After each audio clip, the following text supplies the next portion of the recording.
Chapter 19. Okay, Marco said. We need a place to keep him. We can't use anyone's home, Cassie said, thinking aloud. We can't use my barn. My dad is in and out of there constantly. I know a place, Tobias said. It's not far from here. An old shack back in the woods. We can tie him up, Rachel said. But we'll still have to have at least one of us there all the time to make sure he doesn't get away. I cannot help very much, Axe said. I will be pretending to be Jake. Okay, Marco said. Then the rest of us, Cassie, Rachel, and I, will rotate shifts, along with Tobias. Tobias can stay the whole time, except when he has to go hunting. Okay, let's go, Rachel said. Come on, Jake. Get up. We're out of here. Cassie came over and gave me her hand. She helped pull me to my feet. It was an odd moment, because I could feel Cassie's touch, and yet I had no power to squeeze her hand or give her any assurance. The Yerk did that for me. He deliberately held her hand an extra few seconds. She cares for you, the Yerk said. She is their weak link. Rachel will be strong. So will the hawk and the andalite.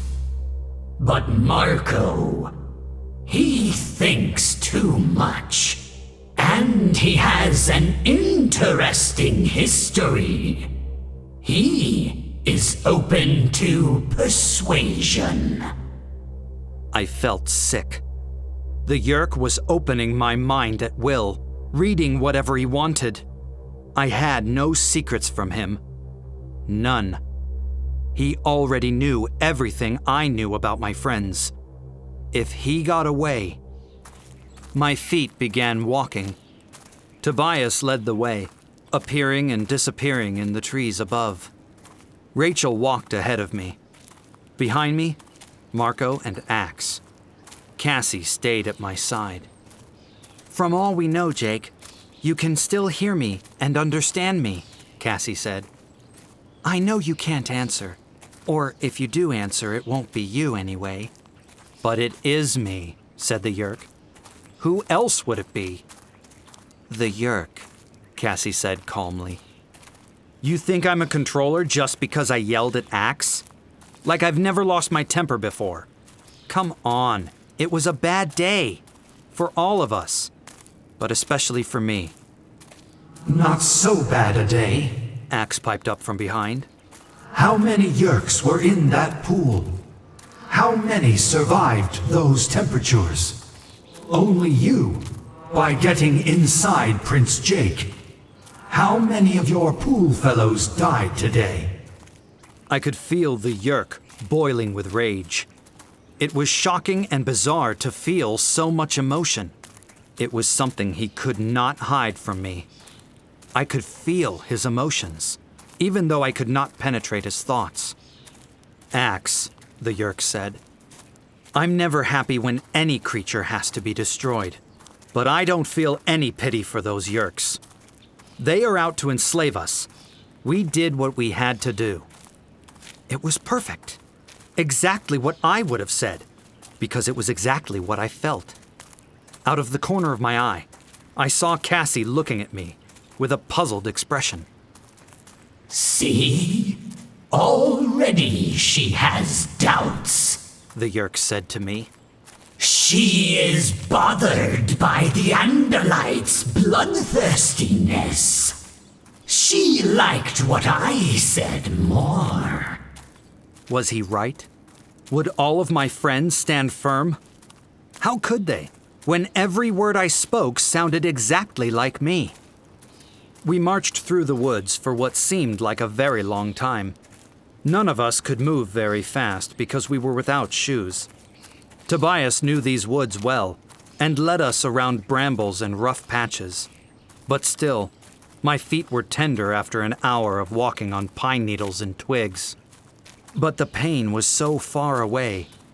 I was feeling it from a distance. It was like I was shackled, chained to a wall. I could not move a hand, or even a finger. I did not blink my own eyes. I did not decide which direction to look, or what sounds to focus on. The Yeerk's control was absolute. Almost there, Tobias said. I'm going higher to make sure the area is completely clear. All this walking. Such a waste of effort. The Yeerk commented to me. They cannot possibly hold me against my will. Not even for 3 hours, let alone 3 days. You heard Tobias, right, Jake? Cassie asked. Almost there. It's a good thing. My feet are killing me.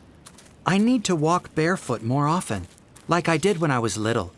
Toughen up for times like these. Getting home will be easier. I can just use my osprey morph and fly home. Cassie, listen, the Yeerk said. I know you guys think you're doing the right thing, but there's no way Axe can pull off being me. My parents will figure it out. Or worse yet, Tom will figure it out. Then we'll all be dead. Don't you see what's happening here? Shut up, Yeerk, Rachel snapped. I've known Jake all my life. Marco has known him since they were kids. And Cassie has known him for years. Between the 3 of us, we can teach Axe to pass for Jake. It will never work, the Yeerk said. Rachel stopped walking. She turned to face me, blocking the way. She was smirking, but she seemed to be looking past me, over my shoulder. No? You don't think so, Yeerk? The Yeerk stopped walking. Rachel, you don't have to try and impress me with how tough you are. I know you're too smart to really believe any of this. And you know as well as I do, this is not going to work. I disagree, a voice behind me said. Humans believe what they see. The Yeerk whipped my head around. There, standing a few feet from me, was me. Totally, absolutely me.